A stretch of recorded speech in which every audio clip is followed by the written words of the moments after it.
Okay, so now let's start with unit number 7, contract of indemnity and guarantee. बहुत बढ़िया, ऐसा लगा सबने एक साथ स्वाहा बोला, ठीक है, बट ऐसा स्वाहा चैप्टर नहीं है ये, very important chapter for all of you, because examiners के बहुत सारे क्वेश्चंस आते हैं। जनरली हमने देखा है 6 to 8 मार्क्स के क्वेश्चंस इसमें से आ जाते हैं, और हमेशा ये ध्यान रखना 4 मार्क्स के भी आ सकते हैं, 4 और 2 के भी आ सकते हैं, 4 और 4 के भी आ सकते हैं, 4+6 करके 10 के भी आ सकते हैं। इसलिए प्लीज़ ध्यान रखना, इसको बहुत अच्छे से पढ़ना है। बाकी सब भी पढ़ा हम लोगों ने, बट इसको ना थोड़ा सा अच्छे से पढ़ते जाना, रीड करते जाना साथ साथ, क्योंकि इसमें थ्योरी भी बहुत है, ठीक है। बात करते हैं कॉन्ट्रैक्ट ऑफ इंडेमनिटी गारंटी में। कॉन्ट्रैक्ट ऑफ इंडेमनिटी की, इंडेमनिटी का मतलब क्या होता है? To make good the loss, यानी कि जो लॉस हुआ है ना उसको रिकवर करके देना। प्रॉफिट कमाना दूर दूर तक मोटिव नहीं है हमारा, हमारा मोटिव क्या है? सिर्फ लॉसेस को कवर करके देना, ठीक है। So to make good the loss और security against loss. A contract by which one party promises to save the other, ये जो पार्टी प्रॉमिस करे इसको बोला जाता है इंडेमनीफायर, और ये जो पार्टी जिसको प्रॉमिस किया जा रहा है इसको बोला जाता है इंडेमनीफाइड या फिर इंडेमनिटी होल्डर, ठीक है। From loss caused to him by the conduct of the promiser himself और the conduct of any other person, यानी कि खुद से ये जो प्रॉमिसर है इसकी वजह, इंडेमनीफायर की वजह से लॉस हुआ हो या किसी और की वजह से हुआ। कार कंपनी में, इंश्योरेंस कंपनी की वजह से लॉस हुआ क्या? नहीं, फिर भी वो पैसा देती ना, बिकॉज इसमें loss by any other person भी कवर्ड होता है, ठीक है। चलो, loss occasioned by an accident not caused by any person और an act of God is not covered, यानी कि जहाँ पर किसी भी इंसान का कोई रोल नहीं था, एक्ट ऑफ गॉड था, वहाँ पर insurance cover, contract of indemnity covered नहीं होता है। मे बी एक्सप्रेस और इम्प्लाइड, एक्ट ऑफ गॉड के ऊपर एक मूवी भी आई थी, याद है? इंश्योरेंस क्लेम मना कर दिया था उसमें, एक मूवी आई थी, अक्षय कुमार की थी, परेश रावल जी की थी, है ना, एक मूवी आई थी, हाँ एक मूवी आई थी, नाम नहीं लेते, एक मूवी आई थी, है ना। तो मे बी एक्सप्रेस और इम्प्लाइड, ठीक है। अब बात करते हैं must fulfil all the essentials of a valid contract, मतलब ये कुछ भी हो, वैलिड कॉन्ट्रैक्ट के सारे एसेंशियल्स होने चाहिए। अ कॉन्ट्रैक्ट ऑफ फायर इंश्योरेंस और मरीन इंश्योरेंस, फायर इंश्योरेंस तो समझ में आता है, मरीन इंश्योरेंस मतलब जो शिप का होता है, is always a contract of indemnity but there is no contract of indemnity in the case of contract of life insurance. क्यों ऐसा? बहुत इंपॉर्टेंट पॉइंट है, पूछ लिया जाता है ऐसा क्यों? क्योंकि लाइफ इंश्योरेंस में अनसर्टेनिटी नहीं है ना, होना ही होना है, ठीक है। लाइफ इंश्योरेंस तो होना ही होना है, इसीलिए ये ध्यान रखना, लाइफ इंश्योरेंस में तो पेमेंट होना ही होना है। और दूसरी चीज़, वहाँ पे ये नहीं बोल सकते ना जी आपकी लॉस के लिए हम लोग इंडेमनीफाई कर रहे हैं। अच्छा लॉस हुआ जी, ये इतना कमाते थे, ओके इतना लॉस हो, इंडेमनीफाई नहीं कर रहे हो ना, वहाँ पे थोड़ा सेंसिटिव होना पड़ता है आपको। तो ये ध्यान रखना, यहाँ पर लाइफ इंश्योरेंस में अनसर्टेनिटी नहीं है, इसलिए इसको बोला जाता है कि ये नहीं है आपका कॉन्ट्रैक्ट ऑफ इंडेमनिटी, प्लस आप लॉसेस रिकवर नहीं कर रहे हो। All damages which he may be compelled in any suit, मतलब क्या क्या मिलता है इंडेमनिटी होल्डर को? सबसे पहले सारे डैमेजेस जो उसको मिलने चाहिए एनी सूट में। All cost which he may have compelled to pay in bringing or defending suit, यानी कि लीगल फीस एक तरह से। और तीसरा, all sum which he may have paid under the terms of any compromise of suit, कुछ compromise करने के लिए कुछ पैसा देना पड़ा किसी को, वो भी यहाँ पर कवर होता है, ठीक है। ध्यान रखोगे इस चीज़ को। Liability of an indemnifier commences as soon as the liability of the indemnity holder becomes absolute and certain, यानी कि जैसे गाड़ी का वहाँ पर एक्सीडेंट हुआ, अब यहाँ पर इंडेमनिटी होल्डर जो है वो, जैसे जिसका एक्सीडेंट हुआ है वो, उसकी लाइबिलिटी जैसी आएगी ना, किसको पे करना है, वैसी इंश्योरेंस कंपनी की लाइबिलिटी आएगी। इससे दो गाड़ियों का एक्सीडेंट हुआ, गाड़ी है गाड़ी भी, दोनों का एक्सीडेंट हुआ, झगड़ा हुआ, बट किसी को कोई ज़्यादा डैमेज नहीं हुआ तो झगड़ा खत्म हो गया, दोनों चले गए, या डैमेज भी हुआ तो किसी ने किसी से क्लेम नहीं किया, दोनों अपना अपना चले गए, ठीक है। इस केस में जहाँ पे दोनों अपना अपना चले गए, आप बताओ, यहाँ पे दोनों अपना अपना चले गए, अब आप बताओ यहाँ पे इंश्योरेंस कंपनी से कोई पेमेंट आया नहीं, जबकि डैमेज हुआ था। और दूसरा केस आया जहाँ पे गाड़ी का क्रैश हुआ, डैमेज हुआ, और इन्होंने एक दूसरे से क्लेम मांग लिया, अब इंश्योरेंस कंपनी का डैमेज आएगा ना, जैसे ही वो क्लेम आ गया। तो ये ध्यान रखना, इस लाइन का मतलब क्या है, liability of an indemnifier commences as soon as the liability of the indemnity holder becomes absolute and certain, का मतलब क्या है कि यहाँ पर जैसे ही इंडेमनिटी होल्डर की लाइबिलिटी आती है तभी इंडेमनीफायर की लाइबिलिटी आती है, इंडेमनिटी होल्डर की लाइबिलिटी नहीं तो इंडेमनीफायर की भी कोई लाइबिलिटी नहीं, क्योंकि पर्पस क्या है, to make good the loss. Contract of guarantee की बात करते हैं, यहाँ पे कॉन्ट्रैक्ट ऑफ इंडेमनिटी खत्म हो जाता है। एनी क्वेश्चंस अगर है तो हम लोग अभी क्लास के एंड में, सेशन के एंड में डिस्कस कर लेते हैं। कॉन्ट्रैक्ट ऑफ गारंटी की बात करते हैं। A contract of guarantee is a contract to perform the promise made और discharge the liability of a third person in case of his default. फिर से, a contract of guarantee is a contract to perform the promise made और discharge the liability of a third person in case of his default, यानी कि किसी ने अगर default किया तो उसके बिहाफ में या तो फिर आप प्रॉमिस पे फुलफिल करोगे या कुछ पेमेंट करोगे, उसको बोला जाता है contract of guarantee. Word change की इजाजत थोड़ी इधर, yes, not an issue, word to word रखने की जरूरत नहीं है। बट यहाँ पे 3 पार्टीज आती हैं, कौन कौन सी? श्योरिटी, प्रिंसिपल डेटर और क्रेडिटर। क्या इसको प्रिंसिपल डेटर की जगह डेटर बोला जा सकता है? नो, प्रिंसिपल डेटर ही बोलना पड़ेगा। ये थोड़ी सी बात है जो आपको एग्जैक्टली याद करनी पड़ेगी। क्यों? हम लोगों ने क्लास में डिस्कस किया था ना, क्योंकि प्राइमरी लाइबिलिटी इसकी है, प्रिंसिपल लाइबिलिटी इसकी, इसलिए इसको प्रिंसिपल डेटर बोला जा रहा है। श्योरिटी मतलब कौन? Person who gives the guarantee. Principal debtor मतलब कौन? Person in respect of whose default the guarantee is given, and creditor person to whom the guarantee is given. 3 contracts होते हैं इसमें। एक कौन सा ऐसा कॉन्ट्रैक्ट है जो कि बिना पढ़े बताइएगा, ऐसा कौन सा कॉन्ट्रैक्ट है जो इम्प्लाइड होता है between surety and surety and creditor? नहीं, श्योरिटी एंड प्रिंसिपल डेटर, कि श्योरिटी ने का पैसा चुकाया तो प्रिंसिपल डेटर से वो रिकवर कर सकता है, ये इम्प्लाइड कॉन्ट्रैक्ट होता है। बाकी 2 एक्सप्रेस होते हैं, कौन कौन से? क्रेडिटर और प्रिंसिपल डेटर के बीच का, और हाँ, और सेकेंडरी कौन सा? प्रिंसिपल डेटर और श्योरिटी के बीच का। अच्छा, क्रेडिटर के बीच का श्योरिटी। फिर से एक बार रिवाइज करो, देखो समझो, कोई बात नहीं, कन्फ्यूजन है, कोई बात नहीं, हम लोग रिवाइज करते हैं। 3 कॉन्ट्रैक्ट्स हैं। प्राइमरी कौन सा है? प्रिंसिपल डेटर और क्रेडिटर के बीच का। सेकेंडरी कौन सा है? श्योरिटी और क्रेडिटर के बीच का। और इम्प्लाइड कौन सा है? प्रिंसिपल डेटर और श्योरिटी के बीच का। ठीक है, चलो। अब principal contract between the principal and principal debtor and creditor, a secondary contract between the creditor and the surety, an implied contract between the surety and the principal debtor to indemnify the surety कि अगर उसने कुछ पैसा चुकाया है तो principal debtor को उसको वापस करना पड़ेगा। प्रिंसिपल डेटर इन वो हो गया इंस्टॉलमेंट, फिर नहीं मिलेगा पैसा वापस। चलो, essential features of a guarantee. Essential features of a guarantee की बात करते हैं। पर्पस क्या होता है, कंसिडरेशन क्या होता है, existence of a liability, no misrepresentation और concealment, writing not necessary, joining of the other co-sureties. एक एक करके समझते हैं। पर्पस क्या है? To secure payment of a debt that is no principal debt then no guarantee, यानी कि इसका पूरे कॉन्ट्रैक्ट ऑफ गारंटी का पर्पस क्या होता है? पेमेंट हो जाइए। अगर पेमेंट नहीं करनी है तो कोई कॉन्ट्रैक्ट ऑफ गारंटी एग्जिस्ट नहीं करता है।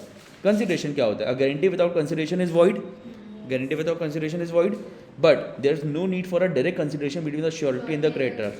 तो श्योरिटी के लिए कंसिडरेशन क्या है? श्योरिटी के लिए कंसिडरेशन है जो प्रिंसिपल डेटर को लोन मिला है वही। So consideration received by principal debtor is sufficient consideration to the surety for giving the guarantee। मतलब इन शॉर्ट उसको कुछ नहीं मिल रहा होता है, जो प्रिंसिपल डेटर को मिला वही उसके लिए कंसिडरेशन मान लिया जाता है। Existence of a liability, so no enforceable liability, no guarantee. जब तक लायबिलिटी नहीं रहेगी तब तक कोई गारंटी भी नहीं रहेगी। नो मिसरिप्रेजेंटेशन और कंसीलमेंट की बात करते हैं। अगर कोई भी मिसरिप्रेजेंटेशन या कंसीलमेंट करके आपने कोई भी कॉन्ट्रैक्ट ऑफ गारंटी साइन किया है तो उसको क्या बोल दिया जाएगा कि वो एक इनवैलिड है। So if obtained by misrepresentation और by means of silence as to material circumstances then that would be called as invalid. ठीक है, राइटिंग नॉट नेसेसरी, गारंटी में बी ईदर रिटन और ओरल। ठीक है, मतलब राइटिंग नेसेसरी नहीं है, कर सकते हैं, यस। बात करते हैं joining of the other co-surety. So the guarantee by a surety is not valid if a condition is imposed by a surety that some other person must also join as a co-surety but such other person does not join as co-surety। यानी कि अगर surety ने बोला, जैसे हमने बोला कि हम तभी साइन करेंगे एज श्योरिटी जब शोभे सर भी ज्वाइन कर लेंगे एज श्योरिटी, और शोभे सर ने ज्वाइन नहीं किया तो हमारी लायबिलिटी आएगी नहीं, I will also not be called as surety. ठीक है, ये समझ में आता है? लास्ट वाला पॉइंट समझ में आता है? चलो अब आते हैं बहुत बढ़िया टॉपिक पर, which is types of guarantee. कौन कौन से हैं? 2 स्पेसिफिक, कंटिन्यूइंग। स्पेसिफिक मतलब transaction, continuing for continuous for series of transaction for some period of time, है ना। Specific guarantee which extends to a single debt और specific transaction. Continuing guarantee which extends to a series of transactions. Surety's liability comes to an end when the guarantee debt is fully discharged or the promises duly performed। यानी कि specific में जैसे ही वो debt discharge हुआ surety की liability खत्म हो गई। बट कंटिन्यूइंग में makes the surety liable for the unpaid balance at the end of the guarantee, यानी कि जो भी अनपेड बैलेंस बच गया at the end of the guarantee उन सब के लिए श्योरिटी को लायबल ठहराया जाता है, उससे पैसे रिकवर किया जाता है। Sureties liabilities continues until the revocation of the guarantee, मतलब जब तक गारंटी को रिवोक ना कर दिया जाए स्पेसिफिकली जाकर तब तक श्योरिटी की लायबिलिटी कंटिन्यू होती है। बीच में जो भी ट्रांजेक्शन हुआ होगा सबके लिए श्योरिटी लायबल है। जैसे शोभे सर ने हमारे लिए गारंटी लिया और उन्होंने बोला कि सुप्रीत ये जो रिकॉर्डिंग स्टूडियो बना रहा है इससे रिलेटेड जो भी चीजें आएंगी ना उसके लिए मैं लायबल हूँ। समझ आता है? कौन सी हुई? स्पेसिफिक हुई। और उसने बोला कि सुप्रीत जो भी 1 साल में ट्रांजेक्शन करेगा सबके लिए मैं गारंटी लेता हूँ, ये कौन सी हुई? कंटिन्यू। ठीक है, चलिए बात करते हैं आगे। Distinction between a contract of indemnity and guarantee. वैसे तो बहुत बेसिक्स हैं, फिर भी एक बार डिस्कस कर लेते हैं। नंबर ऑफ पार्टीज 2 होती है इंडेमनिटी में, 3 होती है गारंटी में। Nature of liability, liability of indemnifier is primary and unconditional, यानी कि उसी को चुकाना पड़ेगा, in this case insurance company. Whereas जब कॉन्ट्रैक्ट ऑफ गारंटी की बात की जाएगी तो वहाँ पे primary liabilities of principal debtor and secondary liabilities of surety. बात करते हैं टाइम ऑफ लाइबिलिटी की, तो इंडेमनिफिकेशन में क्या होता है, arises only on the happening of a contingency, but यहाँ पर बात करें तो arises on the non performance of existing promise और non payment of existing debt, दोनों ही केसेस में लाइबिलिटी आ जाती है। यहाँ पे कुछ अनसर्टेन इवेंट होने की वेट नहीं किया जाता है। Time to act, indemnify need not act at the request of the indemnity holder, यानी कि जैसे इंडेमनिटी होल्डर बोलेगा तभी इंडेमनिफायर का एक्ट करना ऐसा जरूरी नहीं है, वैसे भी करना पड़ता है। लाइफ इंश्योरेंस में सोचो ना, लाइफ इंश्योरेंस में जाकर बोल दिया, अब वैसे तो लाइफ इंश्योरेंस जो है वो इंडेमनिफिकेशन से बाहर निकाला गया है, बट सोचो ना मेडिकल इंश्योरेंस में जब तक वो आएगा नहीं हम नहीं पे करेंगे, अरे भाई वो आने की कंडीशन में नहीं हुआ तो फिर भी किया जाता है।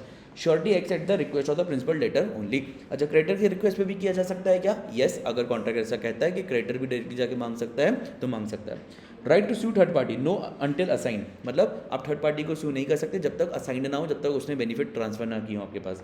जबकि surety can sue principal debtor, पढ़ा था ना इम्प्लाइड कॉन्ट्रैक्ट होता है, तो surety can even sue principal debtor. Purpose की बात करते हैं तो यहाँ पर है reimbursement of loss to make good the losses, जबकि गारंटी में for the security of the creditor के उसका पैसा ना डूबे। कॉम्पिटेंसी टू कॉन्ट्रैक्ट जो है यहाँ पर इंडेमनिफिकेशन में क्या होना चाहिए, कॉम्पिटेंसी टू कॉन्ट्रैक्ट कैसी होनी चाहिए, यहाँ पर होना चाहिए all parties must be competent to contract, whereas the contract is valid even if minor is the principal debtor. But हम लोगों ने अभी थोड़ी देर पहले एक पॉइंट पढ़ा था कि अगर माइनर प्रिंसिपल डेटर है, मतलब प्रिंसिपल डेटर अगर माइनर है तो श्योरिटी लायबल होता है for all acts of the minor as well. ठीक है, a creditor may choose to proceed against a surety first unless there is an agreement to the contrary, यानी कि creditor चाहे तो खुद जाकर भी श्योरिटी के खिलाफ केस कर सकता है, इवन इफ कॉन्ट्रैक्ट में लिखा हो या ना लिखा हो। ऐसा लिखा है क्या वहाँ पर? नहीं, जब कॉन्ट्रैक्ट में लिखा हो तभी। ठीक है, जब कॉन्ट्रैक्ट में लिखा हो, इसलिए हमने ऊपर क्या पढ़ाया था, जब जैसे उन्होंने लिखा था ना surety can sue principal debtor, और ऊपर उन्होंने बोला हुआ था surety act at the request of the principal debtor, तो surety can also act at the request of creditor, क्योंकि क्रेडिटर के पास भी पावर होती है कि वो जाकर सीधा श्योरिटी को सू कर सकता है। ठीक है, फिर आते हैं ये वाला point.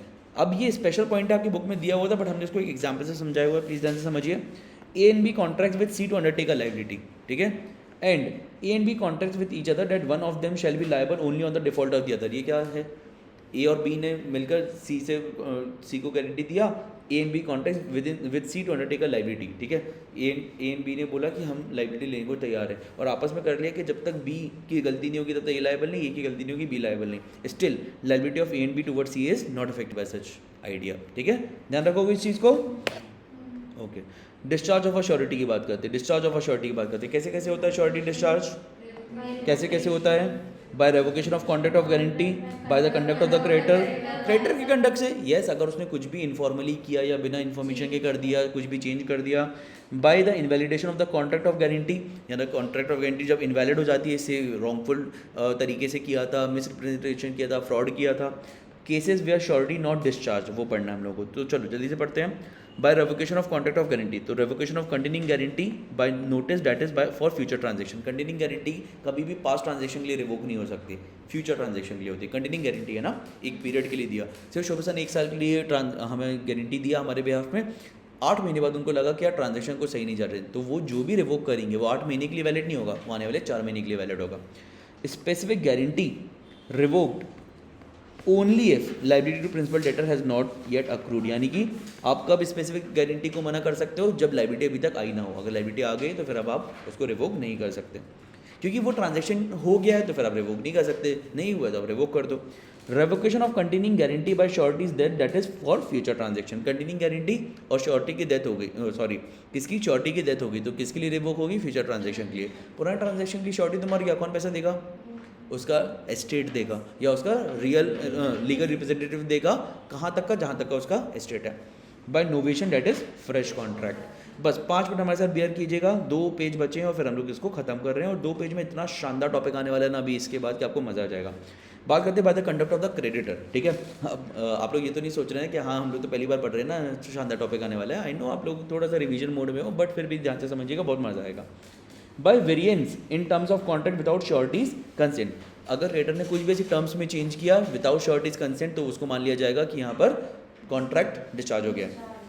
Bye discharge of principal debtor, अच्छा प्रिंसिपल डेटर को आपने डिस्चार्ज कर दिया, क्रेडिटर ने बोल दिया कि अरे तुमसे पैसे नहीं चाहिए यार, तुम भी क्या याद रखोगे, श्योरिटी लायबल नहीं, क्योंकि श्योरिटी की लायबिलिटी कब है? जब प्रिंसिपल डेटर की लायबिलिटी है। Surety discharge when creditor compounds with that is alter terms without surety's consent, that is gives time to or agrees not to sue principal debtor। ऐसा कुछ भी चेंज किया पीठ पीछे तो श्योरिटी लायबल है नहीं, वो बोलेगा क्यों टाइम दिया था उसको, मैंने बोला था क्या, बिल्कुल अब मैं लायबल नहीं हूँ। ठीक है, if creditor does any act which is inconsistent with the rights of the surety, यानी कि श्योरिटी ने बोला हुआ था कि इसको पैसे देना और ये नहीं चुकाएगा तो मैं चुका दूंगा, बट प्रोवाइडेड इसकी गाड़ी रख लेना अपने पास, ठीक है, इसकी गाड़ी हम ना अपने पास रखना, या फिर इसकी ना गाड़ी की चाबी रोज रात में अपने पास रखवा लिया करो, तभी मैं पैसे दूंगा, क्योंकि इसकी ना हरकतें खराब है, ये ना फिर अगर गाड़ी लेकर जाता है तो फिर मैं गारंटी नहीं लूँगा। और क्रेडिटर ने अग्री कर लिया था ऐसा, और क्रेडिटर ने नहीं मांगी चाबियाँ, बाद में पता चला क्या क्रेडिटर क्या श्योरिटी लायबल है? बिल्कुल भी नहीं। So if creditor does any act which is inconsistent with the rights of a surety or omits to do any act which his duty to the surety requires him to do, and the eventual remedy of surety against principal debtor is impaired, the surety is discharged. बात करते हैं इसकी by the invalidation of the contract of guarantee. कब कब invalid माना जाएगा? If guarantee obtained by misrepresentation, then the contract is invalid. If guarantee obtained by concealment, then the contract is invalid. If guarantee given on the condition that other co-surety joins, the guarantee is not valid if that other person does not join. जैसे शोभा ने join नहीं किया, guarantee invalid हो गई। Cases where surety not discharge, मतलब आपको लगेगा discharge हो गया फिर भी डिस्चार्ज नहीं हुआ, तो surety not discharge when agreement made with third person to give time to the principal debtor, अगर आपने टाइम दे दिया तो surety not discharge. Creditors forbearance to sue principal debtor does not discharge surety, ठीक है, यहाँ तक समझ में आता है। अब आते हैं राइट्स ऑफ अ श्योरिटी पर, अब समझना राइट्स ऑफ अ श्योरिटी पर, सुनो राइट्स ऑफ अ श्योरिटी पर आते हैं, और ये बहुत ही बढ़िया सा चीज़ है, समझना। राइट्स ऑफ अ श्योरिटी की बात करते हैं। Rights against creditor, rights against principal debtor, rights against co sureties. सबसे पहले पढ़ते हैं राइट्स अगेंस्ट को श्योरिटीज। अरे हम और शोभे सर के आपस में, हम दोनों को श्योरिटीज़ हैं किसी ट्रांजैक्शन के लिए से, इसके लिए हम लोग ने गारंटी ले ली है कि जो भी करेगा उसके लिए हम लोग के पास गारंटी है। अब हम दोनों के क्या राइट्स होंगे इनके अगेंस्ट, ठीक है, इनके अगेंस्ट नहीं, आपस में, unless otherwise agreed, each surety is liable to contribute equally for discharge of the whole debt. 1 lakh की लायबिलिटी है, 50-50 हज़ार देने पड़ेगा वो शोभा को, और part of the debt remains unpaid by the debtor, जो भी अनपेड रह गया है वो इक्वली बियर करना पड़ेगा। दूसरा, co-sureties who are bound in different sums are liable to pay equally as far as the limit of their respective obligations permit। आज सुबह एक क्वेश्चन किया था जहाँ पर हम लोग ने बोला हुआ था, एक बार लिख देते हैं यहाँ पर जनता जनार्दन के लिए। 42,000 की लाइबिलिटी थी वहाँ पर, ए ने बोला हुआ था कि हम 10,000 तक की लाइबिलिटी बियर करेंगे, बी ने बोला हुआ था हम 20,000 तक की लाइबिलिटी बियर करेंगे, और सी ने बोला हुआ था हम 40,000 तक की लाइबिलिटी बियर करेंगे। यहाँ पे हम लोग ने जैसे इक्वली डिवाइड किया था तो आंसर आया था 14,000, तो ए तो बियर नहीं कर सकता 14,000, तो हम लोग ने क्या बोला हुआ था, ए से बियर करवाओ केवल 10,000, और जो बच गया है ना 32,000 वो 2 लोगों में बांट दो। वो कैसे बांट दो? 16,000। अब दोनों 16,000 बियर कर सकते हैं, यस, तो वो यहीं का क्वेश्चन था। समझ आता है? चलो एक सेकेंड, बस थोड़ा सा ये मूव हो गया है,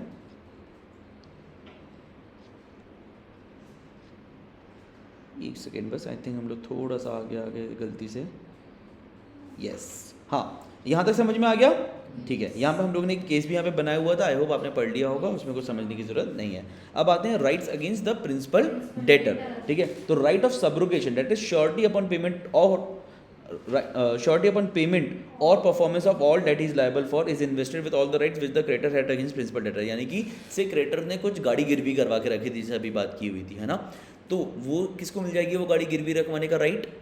वो श्योरिटी को मिल जाएगा, क्योंकि श्योरिटी को भी तो अपना पैसा रिकवर करना है ना, तो जितने राइट्स थे ना क्रेडिटर के पास पैसा रिकवर करने के, वो सारे राइट्स किसके पास आ जाएंगे? श्योरिटी के पास। Implied promise by principal debtor to indemnify surety, हम लोगों ने पढ़ा था ना, एक इम्प्लाइड कॉन्ट्रैक्ट होता है दोनों के बीच का, वो यही है। राइट्स अगेंस्ट द क्रेडिटर की बात करते हैं, राइट्स अगेंस्ट द क्रेडिटर की बात करते हैं, तो surety's right to benefits of creditors securities even if not own, surety's right to benefit of creditors securities even if not own, यानी कि श्योरिटी के पास ये राइट होता है कि वो क्रेडिटर के पास जो भी एसेट रखे हुए हैं to recover the amount of principal debtor, वो सारे वो अपने पास रखवा सकता है। राइट, एक मिनट, राइट टू सेट ऑफ, एक मिनट, हाँ, right to set off that is benefits of payment already made, यानी कि अगर 1 लाख का डेट था, 40,000 ये चुका है अपना डेटर, तो यहाँ पर 60,000 की लायबिलिटी आपको बियर करनी पड़ेगी, 1 लाख की करने की जरूरत नहीं है। Right to share